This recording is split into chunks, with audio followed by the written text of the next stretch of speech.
Yung ama ng ating bansa, yung ating Pangulong Bongbong Marcos, busy-busy na naman po ngayon. Bumalik siya sa Bulacan para sa inspeksyon mga kababayan ng mga flood control projects. So this time nasa Baliwag, Bulacan. Sa pagtatanong ni Jinggoy, sabi ni Jinggoy, "You still believe that there are ghost flood control projects?" Sabi ni Secretary Bunoan, "In all honesty, Your Honor, I think so. There are people who can actually testify, Your Honor. These are the projects." Sabi sa report ng inquirer, "Nothing beats a Paris trip." Look, Vice President Sara Duterte was welcomed by a group of her family supporters in Trocadero, Paris, who called themselves DDS Europe on Monday, Paris time. She made her stop in Paris following a trip to Kuwait. Nagbabagang mga balita at pagtalakay sa mga isyu ng lipunan. Bulsa! Opinyon, banat at paglalantad sa katotohanan. Bulsa! What you see is what you get. You decide. Hello po mga kababayan, si Dante Maravillas. Dito muna tayo sa ating podcast, Life with Dante M. Yung ama ng ating bansa, yung ating Pangulong Bongbong Marcos, busy-busy na naman po ngayon. Bumalik siya sa Bulacan para sa inspeksyon mga kababayan ng mga flood control projects. So this time nasa Baliwag, Bulacan. Ngayon pa lang to, President Ferdinand Marcos Jr. says he is very angry after finding out that a 55 million pesos worth ng river wall project in Barangay Piel, Baliwag has yet to be constructed. Marcos says the project was marked as completed under the Department of Public Works and Highways. Walang ginawa kahit isang araw, hindi nagtrabaho. Kahit punta nyo, wala kayong makikita na kahit ano. Ito na yung inamin sa investigation mga kababayan kahapon ng Senate Blue Ribbon Committee na pinamumunuan ni Marcoleta. Sabi ni Secretary Bunoan ang tanungin ni Jinggoy about sa mga flood control projects. Kung may mga alam siya na ghost projects. Sa pagtatanong ni Jinggoy, sabi ni Jinggoy, "You still believe that there are ghost flood control projects?" Sabi ni Secretary Bunoan, "In all honesty, Your Honor, I think so.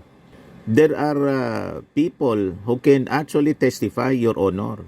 These are the projects that we are now extensively validating." Kaya ikot ng ikot yung ating Pangulong Bongbong Marcos para magsagawa ng personal inspection po. Ito siya, yung ating Pangulo. Sa Barangay Piel, Baliwag, Bulacan ito mga kababayan. Ini-inspect niya yung reinforced concrete river wall project in the area. Ayan Wala man lang mga kababayan na simulan. Sabi ng ating Pangulo, walang ginawa kahit isang araw, hindi nagtrabaho. Kahit punta ninyo, wala kayong makikita na kahit ano. Ganon katindi mga kababayan ang korupsyon sa flood control projects at inamin mismo ng DPWH Secretary. Pero andyan Mr. Maravillas, bakit yung DPWH Secretary di pa sinisibak ng ating Pangulo? Siguro para may access pa mga kababayan sa information. Anyway, iniimbestiga na po yung DPWH. Pag nakita ng ating Pangulo na negligent pati yung secretary, malamang sibakin po. Pero meantime, nagsasagawa ng investigasyon. Yung Senado ngayon, nasa tingin ng iba sarsuela lang. Kasi kahapon, grandstanding yung mga senador. Lalo na yung taga Bulacan na si Joel Villanueva, nagugas kamay po, nagpilato. Nilinaw ni Senate Majority Leader Joel Villanueva sa Senate Blue Ribbon Committee na wala siyang kinalaman sa anumang flood control projects o kontraktor sa Bulacan. Nagpilato, mga kababayan. Si Chis Escudero saka si Joel Villanueva, parehong umami na tumanggap ng campaign donation po mula sa kontraktor. Senate President Chis Escudero nakatanggap ng 30 million campaign donation mula sa Centerways Construction and Development Corporation. Si Villanueva nakatanggap ng 20 million campaign donation mula sa New San Jose Builders Incorporated. Kaya paniwala ng mga observers, mga kababayan, sarsuela ang ginagawa ng Senado ngayon. Sari-sari ang reaksyon ng mga netizen. Sana may makulong, sabi ni Raquel Sison. Sabi ni Kuyan Marina, hindi pa pinagawa ang pera, ubos na. Sabi ni P-Boy Malims, anong kalokohan yan? Niloloko ninyo ang taong bayan kung sino man ang kontraktor niyan. Sabi ni Ruben Pasis, so anong gagawin mo sa DPWH ngayon? Sabi ni Junior Sam, ipakita mo yung tunay mong galit. Sibakin mo ang chief ng DPWH. Yun ang hihintayin natin, mga kababayan. Anyway, ang maganda rito, hindi tulad ng previous administration. Kapag may investigasyon yung Congress or the Senate sa mga alleged anomalies tulad ng Parmali, yung investigation po ni dating Senador Dick Gordon, pinigil ni Digong ang investigasyon. Pinigil ni Digong yung kanyang mga sekretaris. Pero yung ating Pangulo, tingnan ninyo, hindi niya pinigil si Secretary Bunoan na mag-attend ng Senate Blue Ribbon Committee Inquiry. So ang ibig sabihin lang, mga kababayan, walang intensyon yung ating Pangulo na pagtakpan ang sino man. Di ba po? Yan ang malinaw na manifestasyon, mga kababayan, na talagang seryoso yung ating Pangulong Bongbong Marcos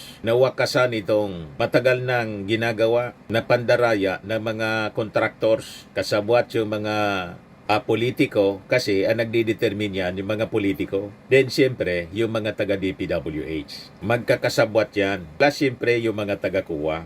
Sabi ng mga iba pang netizens, sabi ni Dred Montales, God bless Mr. President. Sabi ni Neri, try nyo rin pong puntaan mga ginawa sapa dini sa amin. Bukod sa lumiit, sinimento pa, mga ilalim. Paano bababa ang tubig? Naka-stop lang. Huwag kami lokohin nyo. Sabi ni Jet Olabs, President bumaba na sa kanyang level. Hindi na mapagkatiwalaan mga agencies, rampant corruptions.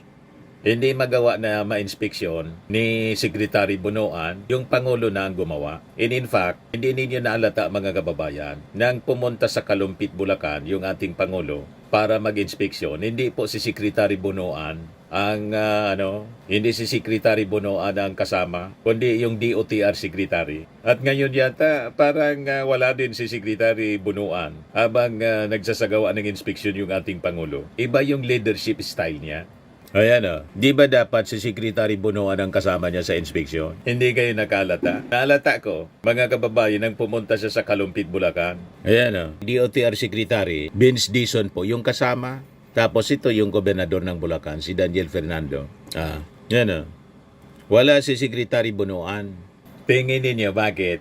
Ako tingin ko, baka hindi na magtatagal po si Secretary Bunoan. Kasi, klarado may negligence, if not direct participation siya. May negligence, mga kababayan, on his part. Nangyari ito sa kanyang panahon. At inamin niya dito sa Bulacan, mga kababayan, sa investigasyon kahapon, ang mga sinasabing ghost flood control projects. Kung hindi pa, mga kababayan, banggitin sa SONA at magsagawa ng investigasyon yung Senado na may duda rin yung mga tao na baka pang-cover para proteksyonan yung mga kalyado. Kasi mas marami po yung mga flood control during the previous administration. 11,000 plus, nag-14,000 nga yung latest report po. Flood control projects. Ang present administration, 9,000 flood control projects. So ano nangyari? Bakit lagi pa ring baha? Kahit sa Davao po, ang latest na picture na mula sa Davao City, kahapon umulan.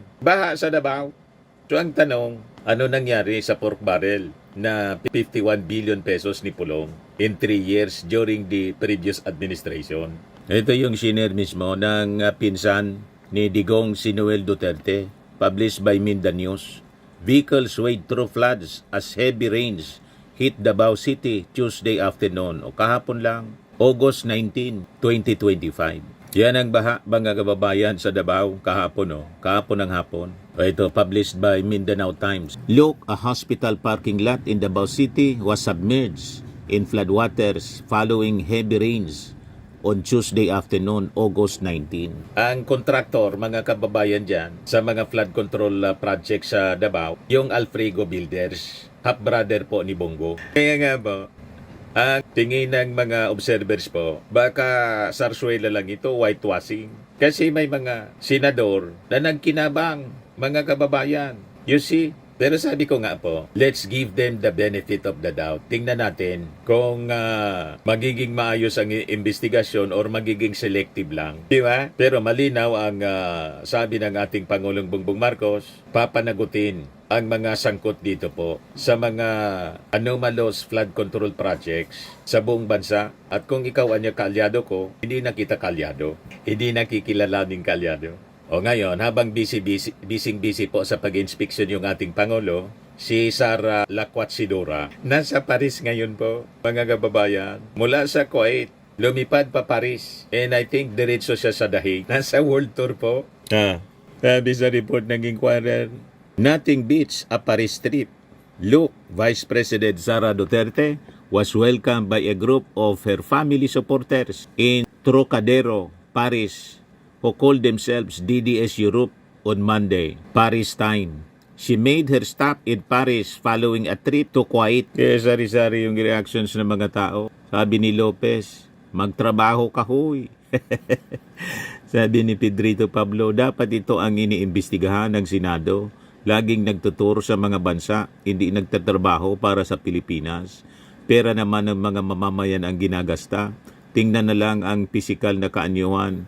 Kababaing tao, Vice Presidente ng Pilipinas, pero nakabilad ang tato sa binti. Nakakaya. Sabi ni Mike Poblete, saan ka nakakita na Vice President ng isang bansa may tato sa binti? Baka sa dila, meron din lakas talaga ng amat ni Inday Garutay. Sabi ni Hilma Paz, samantalain mo ngayon kasi malapit na ang pangusga. Sabi ni Woyi, gumawa ka naman ng accomplishment report mo, Day. Sabi ni Liam Grace, di marunong maya ang babaeng to, unlimited travel.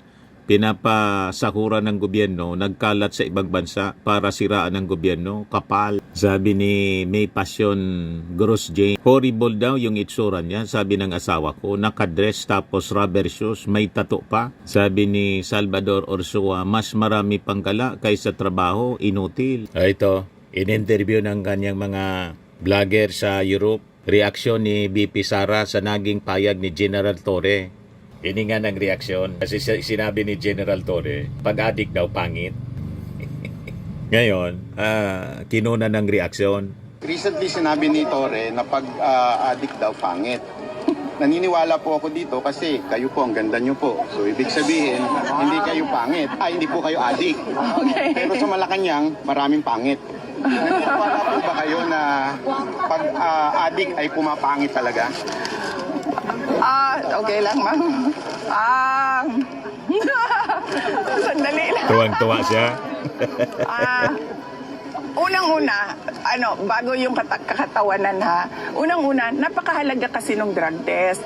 Kasi, tinatanong natin yung kapasidad ng ating mga leaders na mag-isip at magdesisyon. Kapag nagdodroga ka, altered yung state of mind mo eh. So paano natin napapanigurado na sakto yung mga desisyon or ikaw pa ba yung gumagawa ng mga desisyon? So napakahalaga talaga ng drug test. Kasi it goes into the competency of the person in office. Kung pangit, malamang pangit talaga yung mga drug addict, no? Kasi buti lang, walang pangit dito ngayon. Wala. Kaya nga po ang pupugi ng mga pulis dito pero yung sa atin, no comment po. Kasi sa ano ba ako? Malamang mapangit ka talaga pag addict ka kasi, di ba yun, hindi ka kumakain ng maayos, hindi ka natutulog ng maayos, at wala nang laman yung utak at tiyan mo niyan eh. Kasi di ba, na lang yan, para kang zombie, para kang tulala lagi pag nagdodroga ka. So, oo, kasi nangingiwi ka na, kasi nga wala nang vitamins and nutrients yung katawan mo. Kaya totoo yan talaga. Papangit talaga yung mga addict, pangit talaga sila. O ngayon, yan nagaling yan sa bibig ni Sara. So i-compare natin yung picture nila with the president and family. Kung sino yung pangit at mukhang adik. Galing yan sa linya ng kanilang argumento. kanilang paniwala, pananaw. Yan po ang authentic na picture na pamilya ng ating Pangulong Bongbong Marcos. Galing mismo sa page ng First Lady po. Di ba? May bakas ba ng kapangitan, mga kababayan? O bakas ng pagiging bangag? Ipakita natin naman yung picture ng mga Duterte. Kamusta naman ito, mga kababayan? Alin ang kagalang-galang? At mukhang bangag. Ito yung latest na picture niya. Kahapon lang ito. Ah. Ah. Ah. Ah. Ah.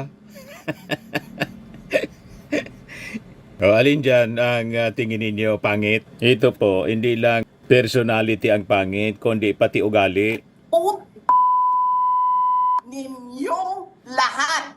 Martin Romualdez, Lisa Marcos, Bongbong Marcos. Inigit-git nyo yung mga tao ko dyan sa envelope na yan. You'll be the judge kung sino yung pangit. Hindi lang yung itsura, kundi pati ugali. Di ba, mga kababayan? Anyway, yan po yung ating short video ngayon. Lagi ninyo pong tatandaan sa ating buhay, you become what you believe. Ako po si Dante Maravillas. Bye-bye. God bless. Ito naman po, Firmax Firming and Lifting Cream. Pinapahid po sa mga pulses in affected area. Mainam po sa paninigas ng mga kasukasuan. Ito naman po, Automax Radiant Serum. Sa mukha naman yung application. Anti-aging po siya. You will look 10 years younger than your age. Sa mga cancer patients naman po, baka lang gusto ninyo itong itry. Neng siya Red Mix Fruit Drink. Hindi mo po siya gamot, food supplement siya. Kaya lang, gawa siya mga kababayan sa goji berry. Yung goji berry may anti-cancer properties. O ngayon, yung mga inquiries ninyo, dumiritso na lang kayo sa aming messenger sa Facebook para masagot namin agad. Ayos pa? Ayos na ayosan niya, Mr. Maravilla. But anyway, ito po pala yung aming bagong product na binibenta online. I am worldwide amazing pure organic barley powdered drink mix from Australia. Negosyo to ng aking anak na architect entrepreneur Riz Maravillas. Ayan po. Kontakin na lang po ninyo siya, Riz Maravillas on Facebook. Ang mga health benefits niya, boost immunity, improves digestion, enhance energy levels, packed with antioxidants, prevent cancer. Sa mga nagana po ng malinis and spacious fitness gym, pumunta lang po kayo sa aming Colossal Fitness Gym. May Grab ka rental din po kami. Ito naman po yung bago naming product na binibenta online. Eye Glow Serum, whitening po siya. Tingnan ninyo yung epekto sa aking anak na architect before and now. Yung mga inquiries po ninyo, dumiretso na lang kayo sa kanyang Facebook account, Riz Maravillas.